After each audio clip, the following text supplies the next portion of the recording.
So if you're trying to buy a house, you could spend 12 months saving up more, paying off debt, and then end up still not being able to qualify for the house that you want. And again, it's not because you're doing anything wrong. It just might be in the wrong order, meaning we might be working on the wrong constraint. So there's 3 levers that can affect your affordability. It's income, credit, and savings. And most home buyers will work on what's easier for them, which is sometimes credit and savings. But the real limiter, the one that has the biggest impact on what they can afford, is the income lever. It's definitely the hardest one to fix, but if you can pull it off, it's gonna have the biggest impact. And I know this because I've helped over 500 families buy homes, and I've had to personally qualify for multiple homes too. All right, so I know that we're talking about the income constraint, but I actually wanted to show you the home clarity blueprint, which is how to pick the right home for you, especially if you're a first-time home buyer. You're like, well, I don't know what I don't know. If you're thinking about that, this is exactly the guide for you. It talks about how to develop a needs versus wants matrix, property personas, so that way you can quickly identify what playbooks are gonna be super helpful for you. And if you don't know what your monthly budget is, I've got a simple budget plan right over here on how to build that out. Also, if you plan on renovating, check out the handiness scale right over here. So this has everything included that you can ever think of in the home clarity blueprint. It's completely free. Check it in the link down below. Let's get back to the lending trifecta. And every time it came down to which lever mattered the most to what I could afford in a home. So I'm gonna walk you through this. 1, how do we identify if income is actually holding me back? And then if it is, how do we actually fix it even if home buying feels very far away? So remember, the last thing I want is for 12 months to go by and have us work on the wrong thing. So that's why I wanna teach the theory of constraints. And this is what it's all based about. So that way you can use it to identify, again, the income constraint and then fix it.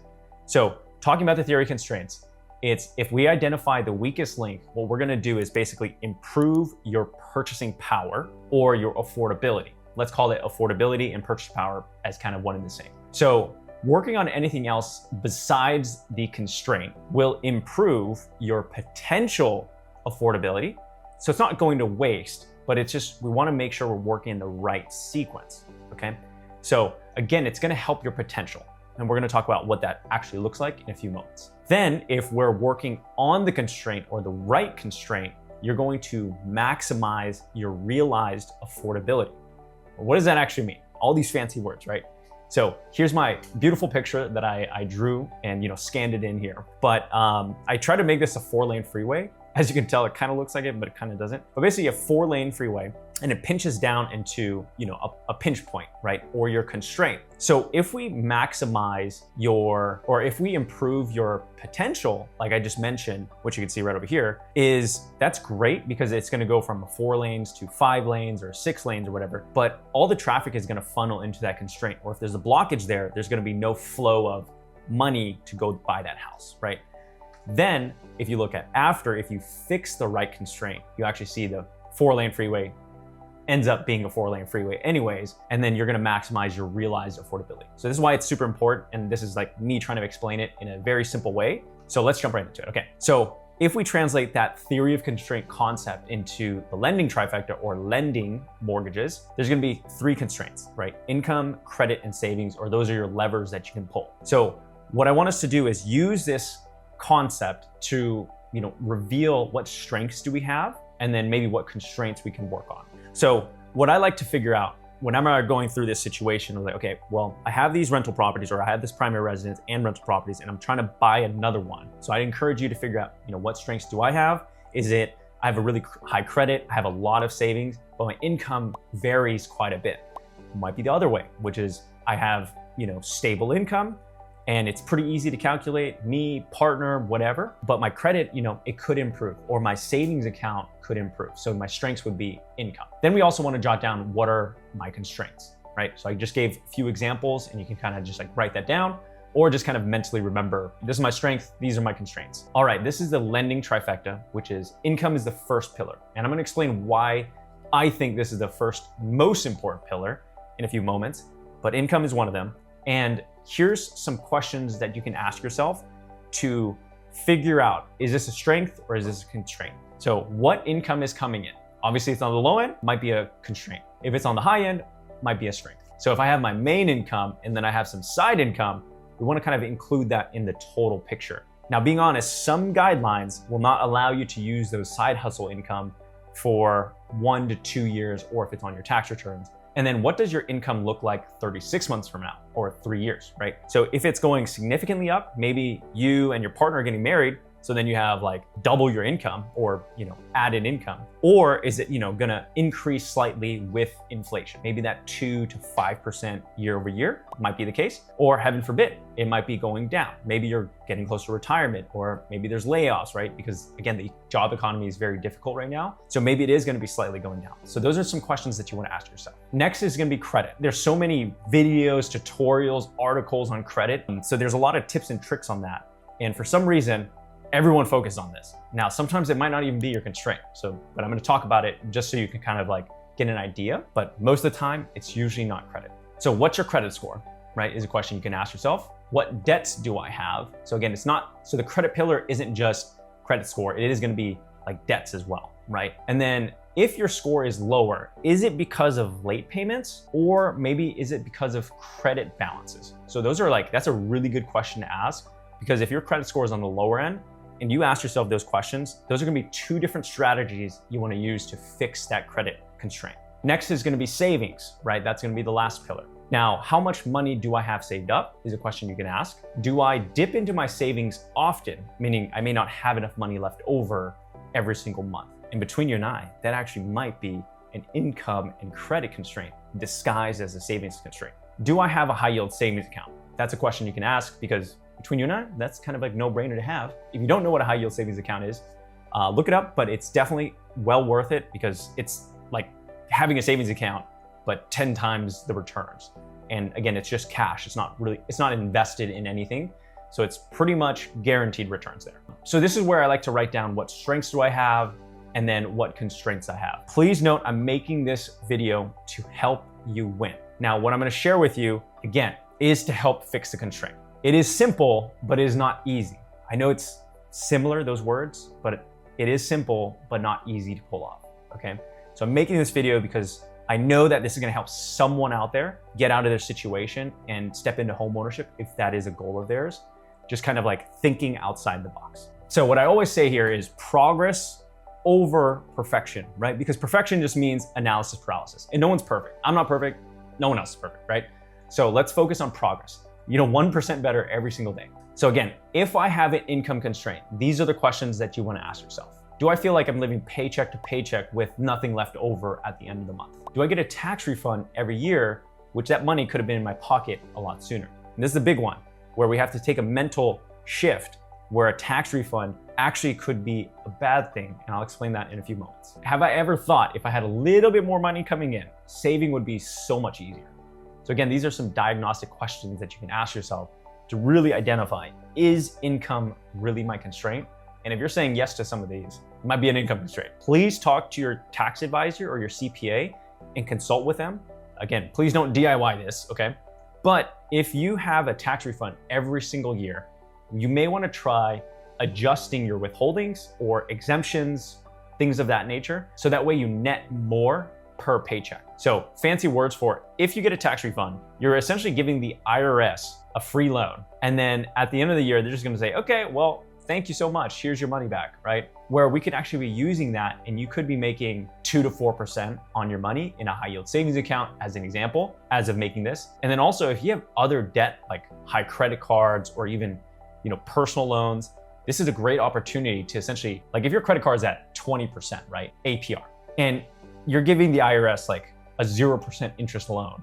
So then if you just pay off the 20% credit card, you're getting like an automatic plus 20% return, right? So that's why I recommend, if you're getting that tax refund, try this out. Next is pick up a short side hustle. I know this doesn't sound ideal at all, but Uber, DoorDash, Instacart, and freelancing. I know when I was growing up, little side personal story here. I waited tables throughout college to pay for my school, pay for car, bills, etc. And I remember I was like, man, some of these shifts are not like ideal, because all the other good shifts would go to seniority, like the Friday, Saturday, and Sunday night. And then sometimes I had tests, I did want to have a social life and stuff like that. But knowing that these are out there right now, meaning you can like jump on these and make some money, not ideal money, but some money, is I think a great opportunity for those that want to get after it, right? So again, if you have a family, this might not be ideal, But that's why I want to lay out, like, if you have these strengths, like you have the weekends, evenings, or even a flexible schedule, this is something you may want to try out. If you don't have any of these, we can try something else. And remember, when you're going through these side hustles, it's not forever, it's just for now. The other thing we can try is, can we pick up overtime or extra shifts? That probably requires chatting with your manager or your boss, but if your employer allows it, right, that's great. That's a quick way to boost your income. And I would say it's a very low risk return, meaning you're not like starting a whole new side hustle in business, having to learn all these new things. So it is pretty low risk. Again, it's simple, but not easy, meaning you got to put in more hours, but you know, like your job kind of well, right? If that makes sense. Whereas if you go like DoorDash and you've never DoorDashed before, you Ubered before, you never Ubered before, you have to like learn these like side skills, like, oh, do I talk to this person or not, right? Or do I have to cover my car seats or not? Like, you kind of have to learn a little bit, right? So again, if your employer allows it, might be an opportunity to pick up a little extra. And then again, you might make more money, they might take more out of your taxes, but that's where your tax withholdings with the first tip might be helpful. So again, if you have the strength, meaning one of your strengths was you can handle short-term extra hours, this would be a good one to go after. Next is selling unused stuff. Now, technically this could be a savings one, but I think this kind of boosts in money in or cash flow in. So that's why I put it in this income section. And the good thing is it's a quick cash play. The bad thing is this is kind of like a one-time lever that you could pull. And again, you can try OfferUp or Facebook Marketplace, right? So again, if you have this strength is you have items collecting dust or storage full of things that you don't use, might be a good opportunity. All right, this goes out to those freelancers or those people that have like those skills that can apply in an independent contractor capacity. So think about like tutoring, design, writing, handyman. That's actually a really popular one for home buyers or families that I help that are in construction. They're like, I guess I'll try TaskRabbit for a little bit, right? Make some extra money. And again, even the small projects add up quite a bit. So again, I've seen clients use platforms like Upwork, Fiverr, School, TaskRabbit, things of that nature. If you're like a marketer, there's other platforms out there. But again, I'm not associated with any of those platforms. Those are just things that I've seen. And here's the best case is you make some extra cash and you get a little closer to your home ownership. Worst case, you learn a new platform or a new skill.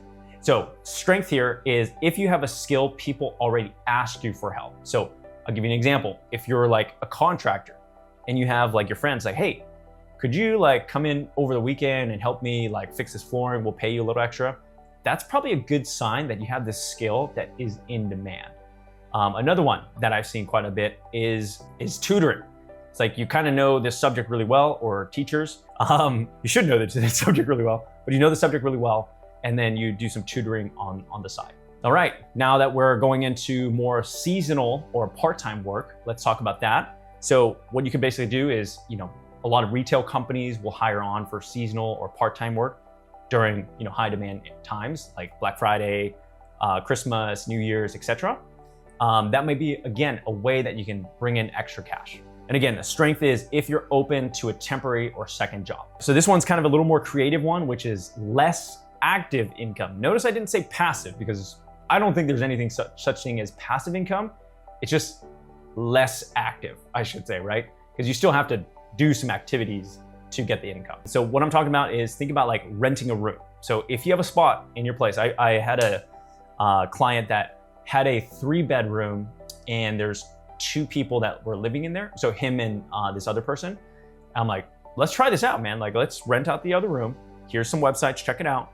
And that'll add like an extra $1,000 every single month. You can knock out some of your debt, increase your credit score, and increase your savings. And again, this is like a quick, easy way to do it. Again, it's not ideal, but it's just temporary. The other thing is if you had like a parking spot, right? Maybe you rent that parking spot out, or if you have like a driveway, maybe you rent it out to someone who has a trailer that might need it, stuff like that. The other thing you could try if you have a car and you want to rent it out and you have a little capacity, maybe you're working from home, is try Turo, which is almost like Airbnb, but for cars. So again, it's based on like excess capacity and you kind of using that. So that might be a good way to bring in some extra cash as well. Or if you have a storage unit in your rental, maybe you do like some rental arbitrage here and you rent it out to somebody else and you like sell the stuff in that storage unit. Remember the tip from earlier, and that'll help free up some cash as well. So some of the strengths here, if you wrote down like you have extra space or extra, car time or something like that, this might be a good way to bring in some extra cash. I'll give you an example. Like if you say, you don't want to do Uber or DoorDash, maybe renting out your car on Turo might be something that you want to explore. So this is the big one here. And remember, I'm making this because I want you guys to win. And I think this will help somebody out there get out of their situation and get closer to their home ownership. I'm not dismissing that asking for this is going to be very difficult. Like I said, it's simple, not easy, right? So what I'm talking about is ask, what would it take, WWIT, to your employer for that raise or promotion? And I'm going to show you some tactics as a business owner, and as I used to be an employee, right? Some things that I used in my career, and I want to pass those on to you as well. So asking what would it take for your employer to get that extra income or promotion. Again, it's simple, not easy, right? So instead of I like this because instead of asking for a raise, you're asking, what would it take for me to generate more revenue or reduce risk for the company? So this works really well if you're working for a smaller, SMB, which is small to medium-sized businesses. Enterprise, if you're working for Amazon or Apple, probably not going to work. You may have to go to this other side hustles. But again, if you work for an SMB, small or medium business, or mom and pop, right? Fancy words, I know.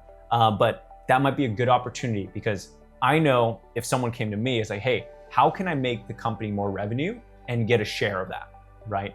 Or how can I reduce risk for the company, which is basically automate stuff, obviously from a legal perspective, things of that nature.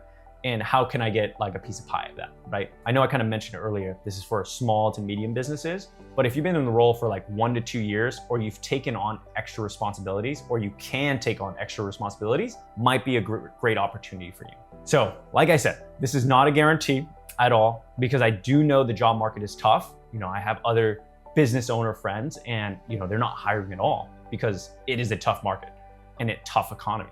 So just know this is meant to help. So I do want us to still try because, best case, you do ask, you get that raise and promotion, and you get closer to home ownership or owning a home, right?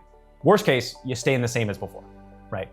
But I think if you do it in a nice way, you'll be in good rapport with everybody. So this is why I like what would it take, or WWIT, because fundamentally this is how it works, is by asking that question to your manager or your boss, or whoever's in charge of the money, is you're basically asking them to solve the problem for you. Then after they give you your answers, you decide how likely is it that I'm gonna hit this benchmark. So I'll give you an example. So, okay, cool. We're gonna give you the raise of $5 an hour or whatever it is, right? But you gotta, go to the moon and back, and then Mars and back, all in the same day, while also still doing your job responsibility. You'll be like, from a probability perspective, I don't think that's gonna happen, right? You don't tell it to them in their face, but you can make that gauge and assessment. It's like, okay. On the other hand, if your manager or boss says, okay, well, I like the idea. Thank you for asking. We have to hit these numbers for the company, and in return, we'll explore giving you that raise, right, of $5 an hour or whatever, right? So on the other hand, if something's more doable, I'll give you an example of that, which is, let's say you work at a smoothie store, just to keep it simple, right? And your manager says, okay, well, if we hit this quota of 100 smoothies, which is the normal, and we go to 125 smoothies in this month, you'll get an extra bonus of some sort. Then you kind of do the math. Okay, well, that's 25 and I work X amount of shifts. Okay, that's definitely doable to do. Then I would say, what would it take is a very good strength, and let's rock and roll with that. And at the end of the day, if you do all those metrics and you do everything that they told you that would check off the boxes, and they still don't do it, I can tell you it's not a you problem, it is a who problem, which is probably that company. So I want to share as a business owner hat, so a little peek behind the curtain, right? So raises and promotions happen when company growth is happening and the executive team is not taking all the profits and bleeding the company dry, right? So just to be clear, so that means if the company's growing, right, and the C-suite executives isn't taking all the money. So those are the two conditions that usually need to happen for extra money to come back to the employees, at least for an SMB or small and medium business. So to be clear, is any of this ideal? All of these items that I just kind of mentioned? No, not at all. I wish I could snap my fingers and help everybody and this money just flies in, into your bank account, like the stimulus checks. But then all this inflation is gonna happen. So it's kind of like, you're kind of stuck in a hard place, right? But like I mentioned, none of this is ideal, but I want you to remember it isn't forever. It's just for a season and it's just for now. So I'll give you an example, right? 2020, by the time this posts, it's probably gonna be well beyond that. But does 2020 feel like 5+ years ago? Probably not, right? Because it's flown by. At least it has for me. It really has felt like a flash in time. And the reason why is because every extra dollar that you bring in from these tactics that I just mentioned has a double benefit. It helps you save faster and pay down debt and strengthen your loan approval. So it's like this double win in both sides. So that's why I say this is a huge win if you can solve it. It's not easy, but if you can fix it, it's a massive opportunity. And at the end of the day, now I know I shared a lot of different tactics. So what we could try and do is ask ourselves, WWIT, what would it take? And instead of saying get a raise, WWIT, more money. What would it take for me to make more money? And just let your brain think, maybe brainstorm with you and your partner. And I would recommend jotting down just like a lot of different things. And the reason why is you want to jot a lot of things down is because you want the space to create that list. And then after you're done brainstorming, just start crossing off the list of like, that's not doable. That's not doable. That's a little crazy. Okay, that's not a bad idea. Circle it, right? And again, it's free to do so might as well try. All right, as always, I try to make the best videos in the mortgage space. So if you like this video, make sure to like and subscribe, maybe comment what you want to watch next. And also, YouTube is recommending you watch this video right over here where I talk about how to pay off your mortgage faster. If that's something that you're interested in, check it out right over here and I'll catch you on the next one.